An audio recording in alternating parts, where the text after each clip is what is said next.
Hi, how are you? Thank you for stopping by or stopping by again. I'm very pleased that you did, and I do appreciate it very much. So I want to make sure that you're well thanked.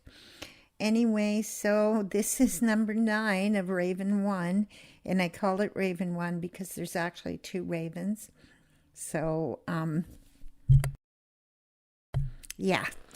Um, so it looks like we've got the head done now, thankfully.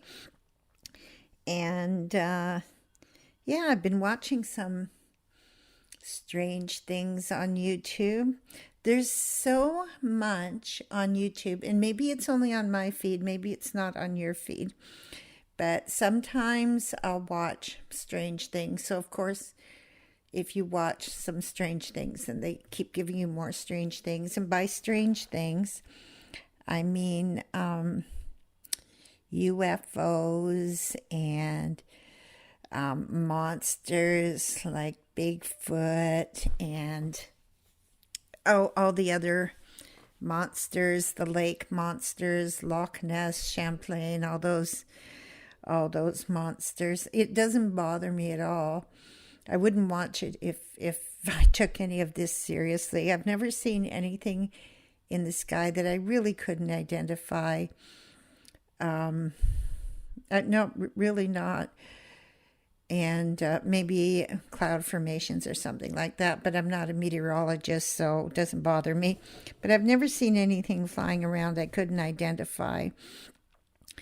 And as far as Bigfoot goes, I know that when people go into the bush, into the deep bush, I know I've been in the deep, deep bush of northern Quebec, that everything is scary. Everything is big and loud and scary. A little skunk can sound like a bear coming through the woods. Some animals are very careful to be quiet. Foxes are quiet, wolves are quiet as far as walking goes. But my goodness, if you've ever heard a fox crying out, they'll do that if there's a bigger predator around. It will scare the beehives right off of you. It is loud, and I can't even describe it. It's a screaming. I can't describe it. But if you heard it and you were the type of person that believed in something like Bigfoot, I think that it might come to you that, oh, there's got to be a big monster out here. There's got to be something in the wood that's unnatural. But, even a rabbit, if a rabbit is injured, it's loud too, but it sounds like a crying baby. A fox it does not sound canine at all when it's upset, not at all. And wolves, well, they're like dogs, so wolves, coyotes, you're going to recognize that sound. I don't think many people would recognize the sound of a fox or a rabbit. When a rabbit cries out, honestly, it sounds just like a baby. But yes, I've been watching all these shows on, Bigfoot, and it's hilarious. I had to cough. It's like Bigfoot in the Rockies and Bigfoot in the Appalachians and Bigfoot in Texas. And, there's so many like diverse environments that this Bigfoot is supposed to live in. It really is unheard of, because even monkeys and chimpanzees and apes and gorillas have their territory. They live in a certain environment, but these Bigfoot, holy smokes, they make you think that they can live anywhere from southern Texas to the Arctic and the Antarctic. It's up in the mountains in the Himalayas, like at every sea level. And So, that's why I think I don't believe in that thing. It would be wonderful to believe in it, and it would be so much fun, but I just can't. There's so many variables that nobody takes into consideration, you know? And I'm sure that if I was talking to somebody who believed in Bigfoot, that they would say, oh, well, there's different, would it be species of Bigfoot? And some live in the mountains, and some live in the plains, and some live in the heat, and some live in the colds. And, that's way too many, way too many. I mean, there would have to be so many of them. I think we'd be tripping over them every time we went into the bush. And then there's the UFO thing. And I remember watching a video about, okay, there's a cop and he's on patrol in Las Vegas, and a meteor flies over. And the meteor flew over. It didn't land anywhere. And then these young kids call in and make a 911 call and say that there's aliens in their backyard. And they've got, they showed the property, and they've got like a house, of course, and then they have like a big shop, and it looks like they work on big machines like bulldozers, excavators, that kind of thing.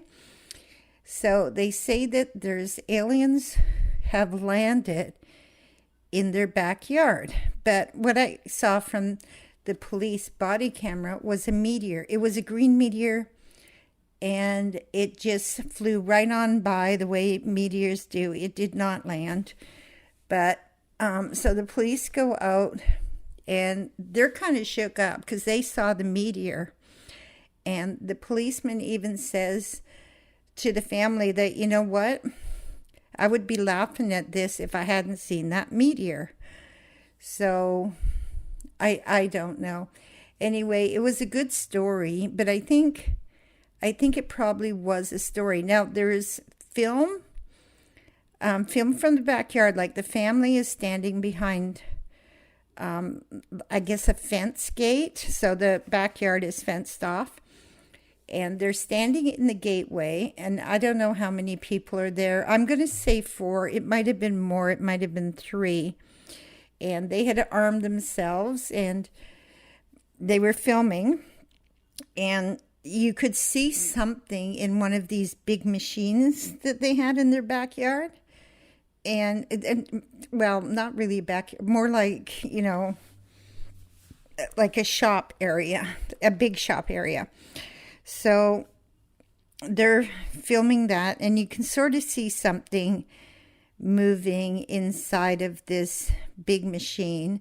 But I don't know why aliens would get into this big machine unless they were planning on driving it off. And if they couldn't drive it off, then how the heck did they get here? You'd think they'd be smarter than us, right?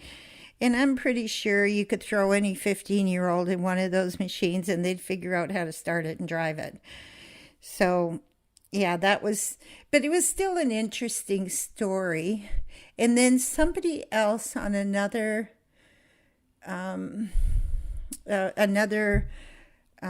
platform was looking at the film, and he's sort of concentrating on the fence, like the side fence.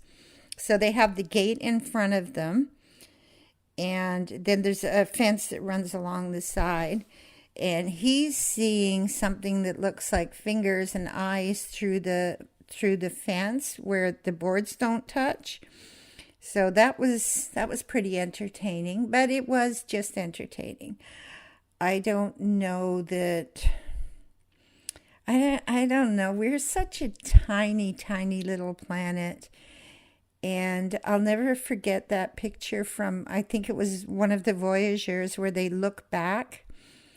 And we are so tiny, just a speck of dust floating around in a little galaxy. So, I'm sure that anybody that could travel, or anything that could travel to us would be probably going so fast that they wouldn't even notice us. But it's still a fun story. And then there's, the, I don't know, like a space story started a long, long, long time ago, way before I was born. And, there was movies when film first came out about going to the moon and things like that. So I think we've always been enamored by space. And I think we romanticize it, and we want it to be true that there's someone else out there, that we're not all alone in the universe. Although I don't think being alone or not being alone in the universe would affect anybody's life, really, unless we're not alone and there really are aliens and they would be harmful to us. Then maybe it might affect our lives. But yeah, and then I was watching the monsters, the Loch Ness monster, and how that was all a scam because someone got caught using hippo prints to fake that there was a Loch Ness monster, and then to get even, he had a doctor who was a surgeon presents a picture of Nessie to the media, and then that was proved to be a fake later. And then there's the Champlain monster, which is probably just logs that just pop up, and the way the light hits things, the time of day, whether it's dusk or dawn, is a little bit of fog, but it's still fun. And I think it makes tourist money for Lake Champlain, and then there's Ogopogo and all the other lakes, and I'm sure they all make tourist money from having a monster in the lake, and that's okay. Everybody's got to make a dime. So that's good, I guess. I am just rambling on because I don't know what to really talk about, but and even though I don't believe in Ogopogo and Champ and Nessie and Bigfoot and aliens, I find it still very entertaining to watch. And I honestly believe that the people that see these things or believe that they saw these things really do believe it. And who am I to doubt anyone's belief? Because it's a big world, and anything can happen. There's strange things. They're still finding new species everywhere.